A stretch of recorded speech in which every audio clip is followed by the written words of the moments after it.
guys, it's Emily from Novell Novels and welcome to today's video. This is my March wrap-up part 2. Now, I read way more books in March than I thought I would, but I think that's down to the fact that I was in middle grade March and I read a lot of middle grade books, which are obviously shorter, easy to fly through.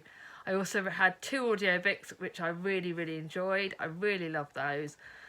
They actually surprised me how much I like them, because sometimes with audiobooks you're a bit hit and miss. I read a total of 26 books in March. I can't believe it. I read 9,007 pages. And shall I get down to it and tell you about the genres? Now, because obviously I've got a lot of books to talk about, in the second half I exceeded my first half. So I won't go into too many details about star ratings and stuff. But I read a total of 1 non-fiction. I feel a bit like I let myself down on that one. I really am a bit gutted. 3 classics. Again, that's not bad. That's kind of my area I wanted to work on. 4 non-fiction. Not bad. We'll be going up a bit next month. 4 contemporary. I did actually really enjoy those. 4 YA. And then a total of 10 middle grade books. Thank you so much from Krista from Books and Jams, especially for middle grade March. I've loved every minute of it.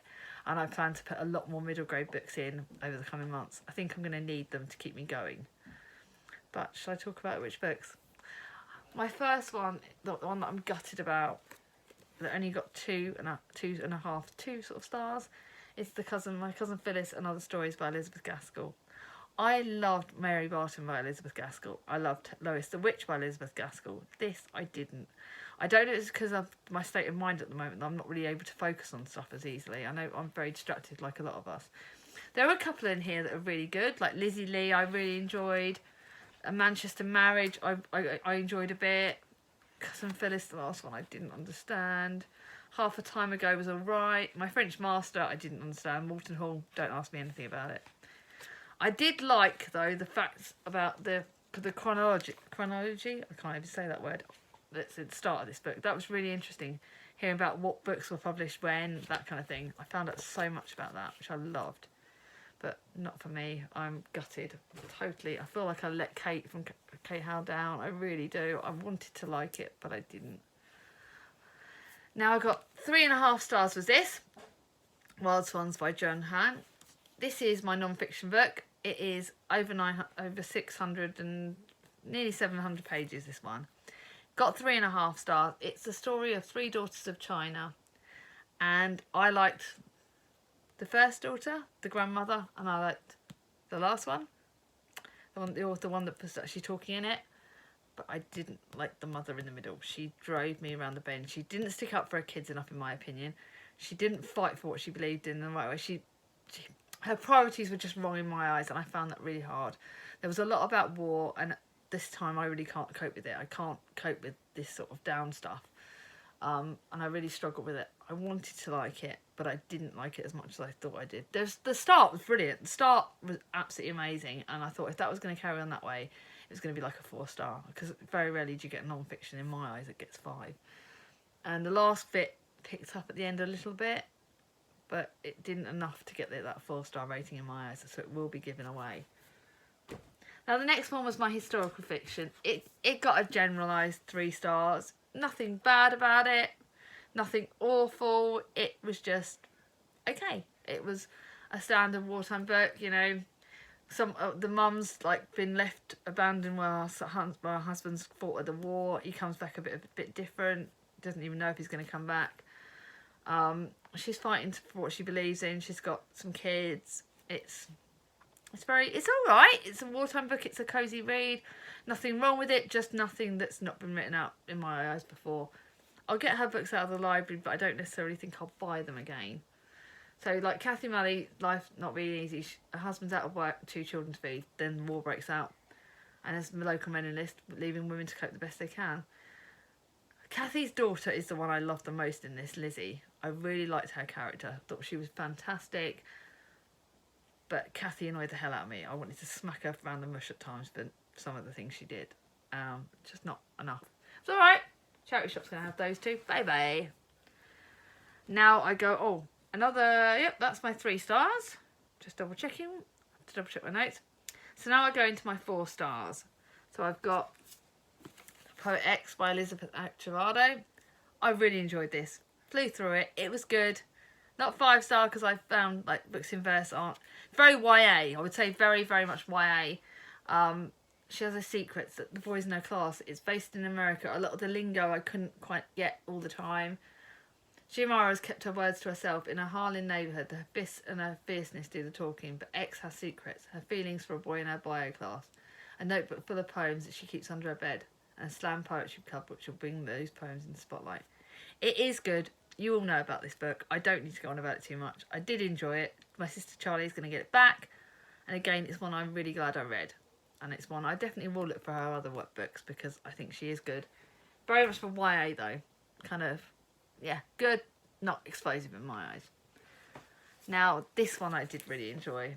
It's only 4 stars, but I'm looking back, I'm thinking 4.5, to be honest. The Tenant of Wildfell Hall by Anne Bronte. To me, it takes a lot for a classic to get a 5-star because, again, it's a language that I'm not always as into. I am quite surprised. There was actually some points in this book where I actually did laugh, which I find really rare in classics. There were also quite a lot I cried on.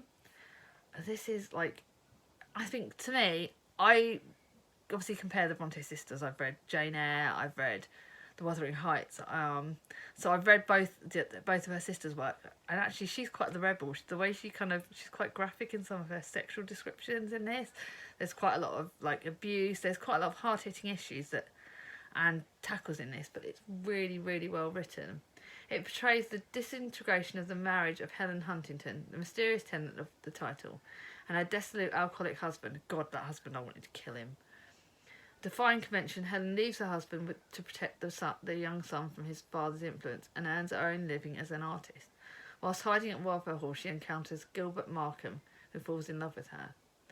This is really good. It's told in 2 different writing styles. So Gilbert Markham is actually the writer, sort of the narrator in the first bit, and then it goes into letters from Helen Huntingdale. It starts at Helen Huntington before she gets married, and it goes over the course of her marriage and things like that. So it's really well written. Really enjoyed it. Definitely one I recommend, and of course I'm definitely keeping it.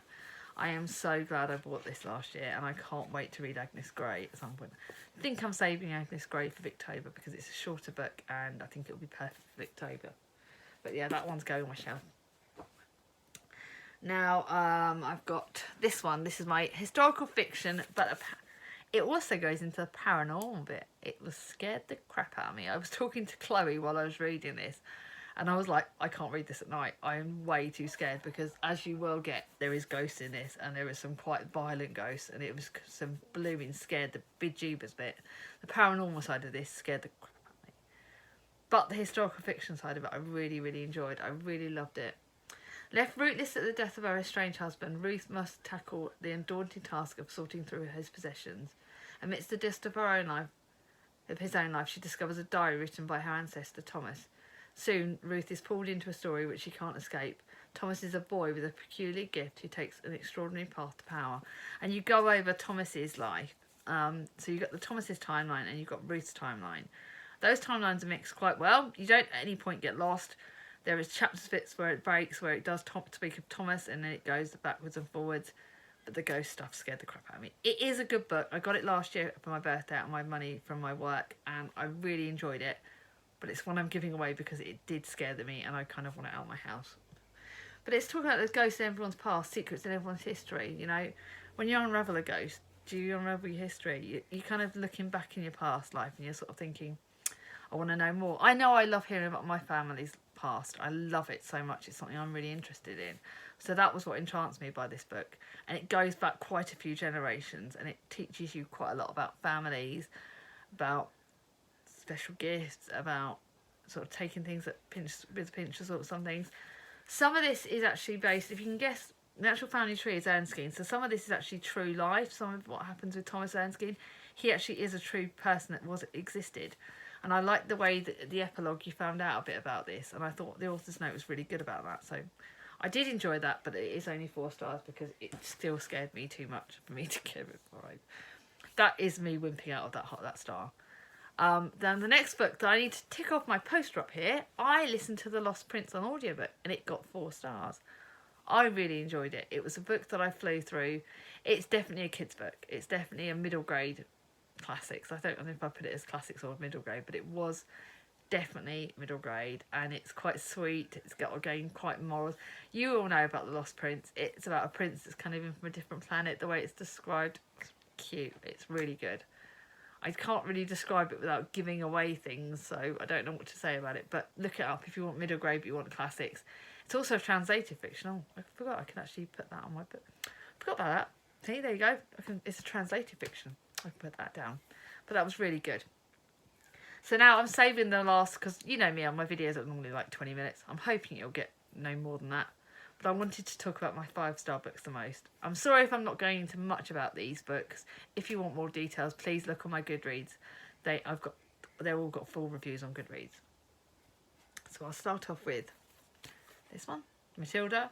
You guys know this was 5 stars. I love this. I included it as part of my middle grade book tag. It's a book that I borrowed from my daughter, actually. She's going to have that back, but we kind of share it. It's one of my favourite books of all time. I love Matilda. I love how intelligent she is. I love the way she is cheeky, the way she gets back at her parents because she's got this amazing talent. I love the sort of hero, Miss Honey. I hate Miss Trunchbull. It's a very lovable middle grade book, and I love Roald Dahl's books. Just started reading The Witches with Mia, actually. I'm intrigued to know how that's going to go. No, Mia will probably be scared as well. So I've not written these in order. Anne of the Island obviously had to get 5 stars. Anne of Avonlea I didn't like as much, so I went into this into trepidation. I wasn't sure whether I was going to like it. This is Anne's story as she goes off to university. I think that's effectively university at Prince Edward for Redmond College in Kingsport. So she goes with Priscilla Grant and Gilbert Blythe, they're fellow students, but she feels lonely at the start, and then she makes friends, and you meet her friends, and they're lovely. And then when she goes backwards and forwards to her birthplace with Anne of Green Gables, she goes back there. That's really cute. I just love Anne in this book. I love who she becomes in this. I love her friendships. I love Gilbert Blythe. You can't not love Gilbert Blythe. He has a bit of his naughty bits and you want to smack him around the mush, but I really love this book. I didn't like the guy she dates, Roy Gardner. Didn't like him at all. I love the new friends she makes. She makes so many new friends, and then she has like this cat that comes in and she like adopts it, and that's like the stray cat. I love that as well. There's just so much in this book that's brilliant. I'm reading it for the Anne of Green Gables readathon, Anne Along it's called, that Tia and the Curly Reader are both reading, and it's really, really good. I'm really loving doing this. Although I've got a funny feeling I'm going to run out of books soon. I need to buy more books, but obviously I can't at the moment. I think my Amazon might have to go and I might have to look on Amazon for some of these rest of the series because I really want to carry on with this. Now, another book that had to be 5 stars. It's Liane Moriarty. You guys know that's going back on my shelf. Truly Madly Guilty. I buddy read this with Simone. Clint couldn't actually do it in the end because he just couldn't, and I felt for him and I understand. But I blooming loved this book. It was absolutely, again, one of my favourite books. I love Liane Moriarty. It's an Australian. I should have read it for Aussie April, but I didn't. But you know what? I still loved it. This is the story that begins with a barbecue and ends but by the end of it, a lifelong friendship will be in tatters, a marriage on the rocks, and an innocent bystander dead. In just one evening, 6 lives will change forever. And it's really good. I love the way the 6 characters are interlinked. I love the chapters. Yes, the women are the main characters in this book, but there's some children in it. There's some, it's just really, really good, and I really loved it. I love buddy reading with Simone. She didn't like the ending. I loved the ending, and we're kind of like actually half and half because the book we read last month, she didn't rate 5. She rated 5 stars, and I didn't. This time around, she rated this one 4, and I rated it 5. So that's quite interesting. But I loved it. I loved the way the ending was. Now we got a couple of middle grade books that I read. And you guys know I love middle grade. I'm gutted. This is Charlie's, my sister Charlie's copy. Good, look at that blooming red space. Look at these, they're gorgeous. The first Nevermore book. I have never read Nevermore before this. It's the Tales of Morrigan Crow. I started a bit slowly. I wasn't 100% into it. There's comparisons to Harry Potter World, and I can see where there are. But it's still really good. Morrigan Crow is cursed, destined to die on her 11th birthday, but as the clock strikes midnight, she's whisked away by the remarkable man called Jupiter North and taken to a secret land of Nevermore, where she's invited to join the Wondrous Society. Mystery, magic and protection are hers if she can only pass 4 impossible tasks using an extraordinary talent, which she doesn't have. It's really, really good. I know Charlie from Charles Heathcote loved this book, and he actually prefers this to Tilly. So, but I really loved it. I really loved it. I'm actually going to read the second book in April. It's not on my April TBR, but I will aiming to read it. It's on the top of my shelf, ready for if I need something to cheer me up. Definitely recommend Evermore. Definitely tell everyone to read it. But Charlie's got to have it back. Gutted. And then right in the last couple of days of the month, I read the second Pages and Co book, Tilly and the Lost Fairy Tales. I actually like this better than the first one, which I didn't think I would, but I loved the fairy tales in this. I loved the, oh my god, I just loved it. I really loved it. There's loads more different books in this book. So you've got a lot of the fairy tales are in this. And it's like, Tilly's book wonder. You already know about Tilly, but when she goes to Paris, she wanders into the land of fairy tales to find that characters are getting lost, stories are mixed up, and then there are mysterious plot holes are opening without warning. I couldn't put this book down. I loved it so much. And yeah, guess who's going to be ordering the third book on Amazon when it comes out? And eventually I'll get my own copies of all of them. I will be looking for them all because I want my own copies. It's funny, Charlie says, oh, I've got books, so why don't you share them? But some books you want your own copies of them. The Tilly and the Book Rangers ones I want because I know that when Mia gets older she will love them. Now another 5-star, and then I'll get down to my 2 favourites, and that's Queenie by Candice Carty-Williams. Everyone knows about Queenie. My only thing that's kind of thinking, should I have put it at 4.5 stars, is that it's not portraying women in the best light. Because she basically has sex with quite a few different blokes, and she doesn't use protection. And I got quite annoyed at her in that way. But I understand on the mental health, this tackles mental health, it tackles abuse, it tackles so many different issues in this, and it's well written. So the lead character she's like a black English woman, and she's in this country, and she has having her life's falling apart. She starts off with her and her boyfriend are on like a break, and she basically goes on a crash course downhill. And this talks about that, and it talks about her friendships and how some friendships are real, some aren't. There's some real rat bag men's in this that you want to smack them again. A lot of smacking wanted to be happening this month. But I really love this book. I think it's really well written. Really glad I read it. Really glad I tackled it. And I love Charlie's copy of it. God, poor Charlie. She's getting this massive pile of books that she's lent me, getting her back. And apparently we're going to be doing the swap. At the end of all this, she's got another pile to get lent to me, and I've got another pile to give back to her. Anyway, I'm now going down to my 2 favourite books of the month. I can't decide which one I'm going to talk about first. Okay, I've got this one first. This is Call You What You Want by Bridget Kemner.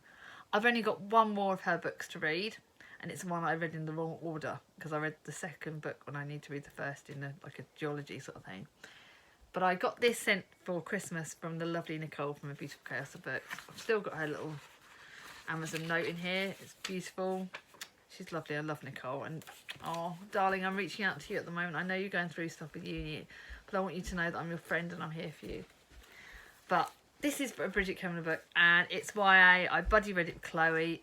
Bloody loved it. It's got to be up there. It's joint favourite with the next book, and I absolutely loved it. Rob had it all. When his dad was caught embezzling funds from half the town, everything changed. Now Rob's a social pariah who lost everything. Then you got Megan, who basically, she cheated on her SATs and she caused chaos. But at home, her sister is pregnant, and no one in the town knows where that is. And when they're paired together, it's like their walls have got to be broken down. This tackles, again, so many issues. It's all about friendship. Yes, you got a bit of cosy love. Yes, you got a bit like, you are left on the edge of your seats at times. Me and Chloe flew through it. We couldn't wait to pick up. It was one of those ones where I read the pages and I was like, oh, do I have to stop today? Didn't want to stop. But I loved it. Bridget Kemner is one of the best. And the fact that she corresponds with her fellow subscribers, she's amazing. And I love this book. But it had to go down as joint favourite with the book that I've just had a review out for last week, The Scoop by Kat Walker. I'm not going to tell you too much about this book because it's all on my review video, which I'll link below.